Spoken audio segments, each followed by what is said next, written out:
Written by AI. Abstract.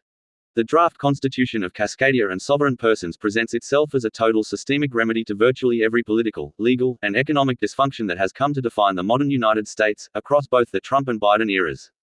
Cascadia's constitutional order directly resolves the structural grievances that plague the American system. The draft Constitution of Cascadia and sovereign persons represents a radical yet meticulously reasoned reconstruction of Republican government. Built upon principles of natural law, distributed sovereignty, meritocratic populism, and economic distributism, it addresses the core failures of contemporary American governance: corruption, partisanship, inequality, bureaucratic decay, corporate capture, ecological neglect, and civic alienation. Cascadia proposes a post-scarcity, open-source constitutional republic that restores the primacy of the individual over the state, enshrines direct democratic participation through algorithmic transparency and cybernetic governance, and binds all public power to the rule of natural justice. Against the political cynicism and oligarchic drift of the United States, Cascadia offers a living model of accountable self-rule, transparent, ecologically sustainable, and rooted in individual dignity. This essay traces how its provisions systematically correct each structural grievance of modern America. I. The foundational problem, the American crisis of legitimacy. The United States faces a crisis of legitimacy that transcends partisan politics. Under both Trump and Biden, the federal apparatus has come to embody two faces of the same dysfunction: the erosion of public trust, the subversion of popular sovereignty, and the concentration of political and economic power in unaccountable hands. The Trump era dramatized populist rage at a hollow, bureaucratic technocracy and a corporate media state perceived as unresponsive to the common person. The Biden administration, conversely, represents managerialism without vision, rule by proceduralism, bureaucracy, and unelected expertise rather than democratic consent.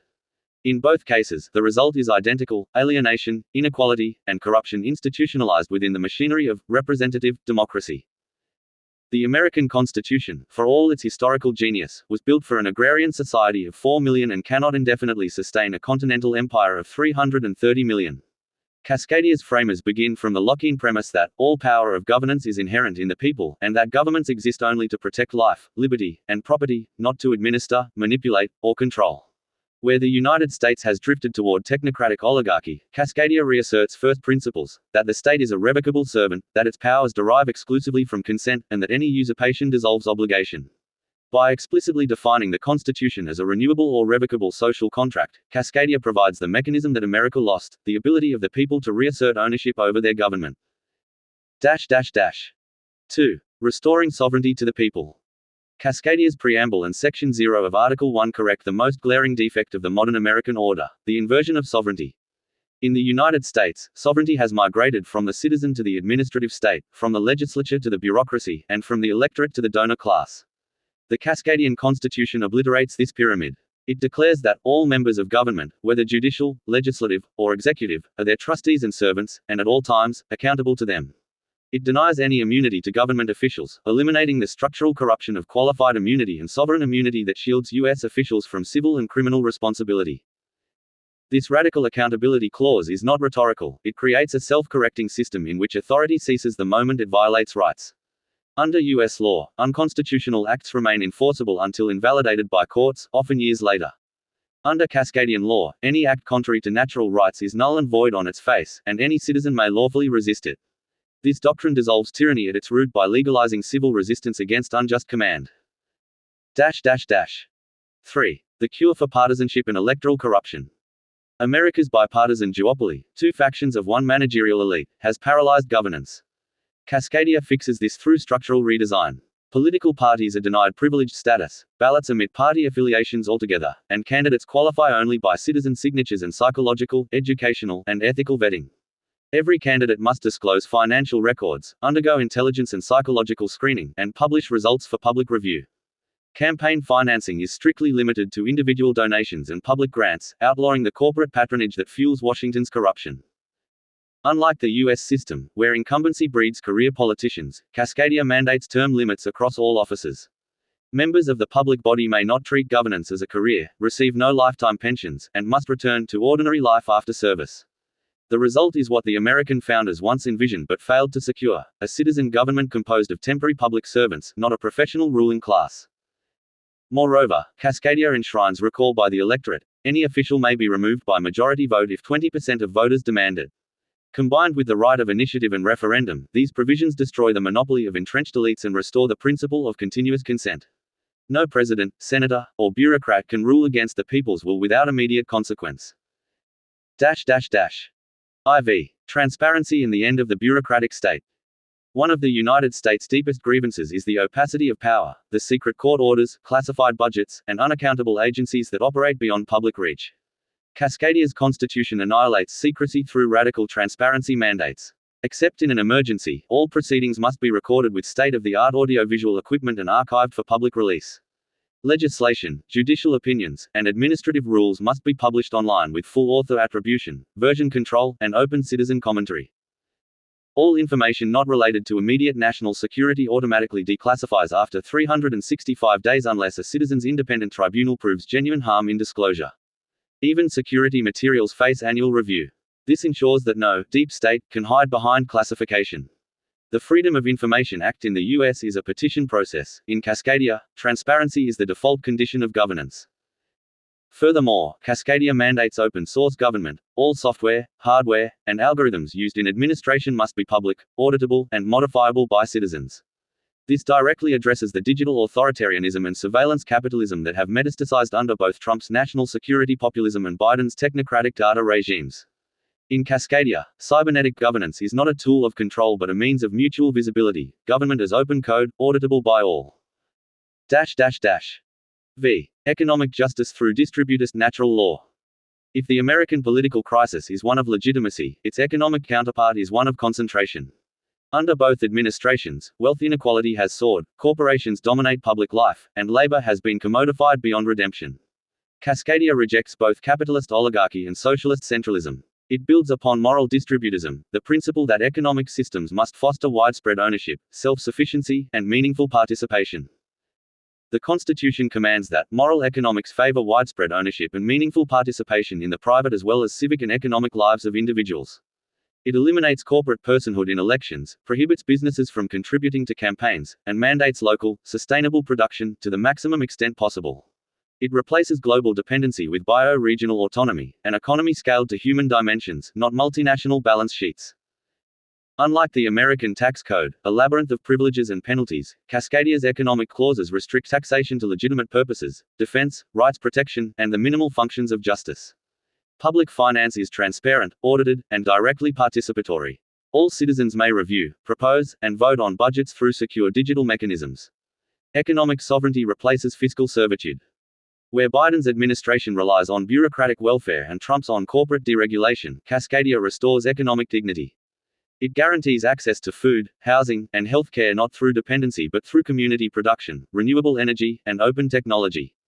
It replaces the artificial scarcity of American capitalism with a constitutional mandate toward post-scarcity, the attainment of universal material sufficiency as a human right.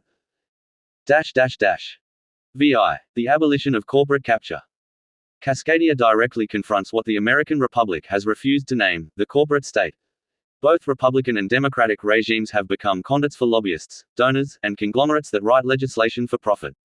The Cascadian document abolishes this condition by law. Corporations are barred from political expenditure, and no official may accept post-service lobbying positions or gifts. All contracts with private entities are bound by the same transparency and liability standards as the public body itself. The Constitution also abolishes regulatory capture. All civil service rules may not protect any employee from dismissal for malfeasance, incompetence, or criminal conduct. Public unions are disallowed in order to prevent bureaucratic cartelization. While controversial, this measure addresses the paralysis seen in U.S. agencies where entrenched administrators can neither be removed nor held accountable. To prevent corporate monopolization of technology, all government software, infrastructure, and hardware are open source, prohibiting proprietary lock-in.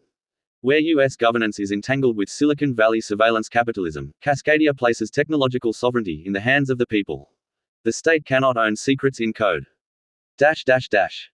7. Ecological civilization as constitutional duty. Under both parties, the United States remains an ecological debtor, captive to fossil capitalism and political lobbying. Cascadia's constitution integrates ecology into its legal foundation.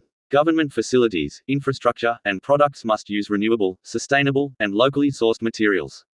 Every federal highway must offer renewable power, free communication infrastructure, and ecological amenities. Public buildings must publish blueprints and environmental data for citizen oversight.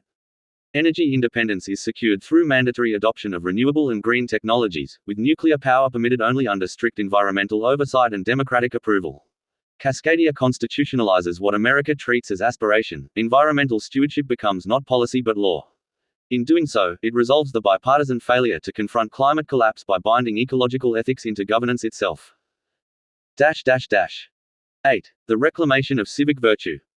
Modern American politics suffers from a vacuum of virtue. Careerism, demagoguery, and tribalism have replaced civic honor. Cascadia restores moral gravity to office-holding by redefining qualification. Candidates must demonstrate not only knowledge and intelligence but emotional stability, psychological fitness, and ethical consistency. This requirement, derided as intrusive by cynics, reasserts the forgotten truth that public office is a moral trust. The Constitution requires continuous mental health checks, substance testing, and ethical training for all public officials, including law enforcement. Power is treated as a psychological risk requiring constant accountability, not a privilege to be indulged. Such provisions directly counteract the militarization of police under Trump and the bureaucratic complacency under Biden by constructing a humane, professional, and self-regulating civic service. IX. Cybernetic democracy and open governance. Perhaps Cascadia's most revolutionary contribution lies in its model of cybernetic governance, a system of continuous, data-informed feedback between the government and the governed. Rather than voting once every few years, citizens participate directly in algorithmically transparent decision trees, openly published deliberation matrices where each policy pathway is mapped, reasoned, and subject to audit. All algorithms governing policy must be certified as compliant with the non-aggression principle and open for forking or retirement through referendum. Where American democracy stagnates in periodic spectacle, Cascadia's model is perpetual dialogue. It institutionalizes deliberative democracy through technology without succumbing to technocracy, because every system remains human overviewed, open source, and revocable by popular will. This restores what the founders envisioned, a republic of reason, reconstructed for the digital age. X. The purification of law. The United States suffers from what Cascadia calls legal barbarism, a system where unjust statutes persist because courts are slow, politicized, or inaccessible. The Cascadian principle of just naturalism, that any law repugnant to natural rights is null, renders positive law subordinate to moral law. This principle fuses Jeffersonian natural right theory with modern human rights doctrine, explicitly binding Cascadia to the Universal Declaration of Human Rights and International Covenant on Civil and Political Rights.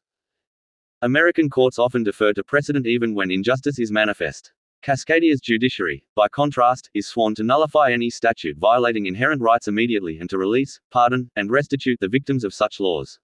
It treats law as an instrument of justice, not a fetish of procedure.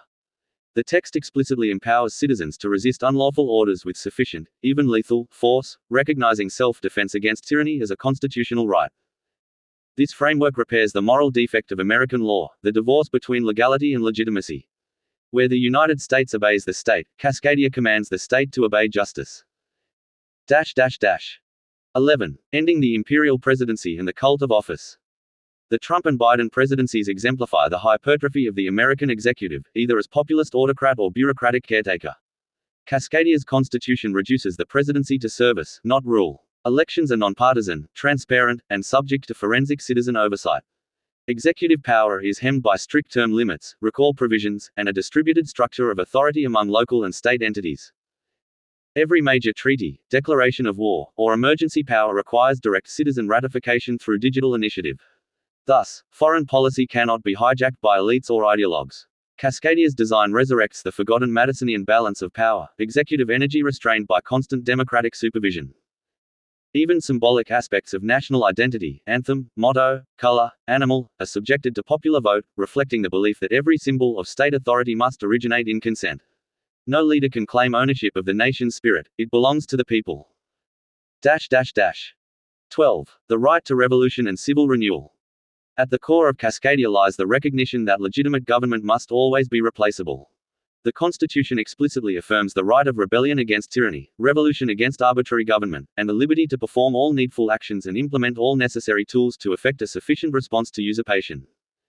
In American history, this right is implied in the Declaration but absent from constitutional law. In practice, dissent has been criminalized under both Trump's protest suppression and Biden's security expansions.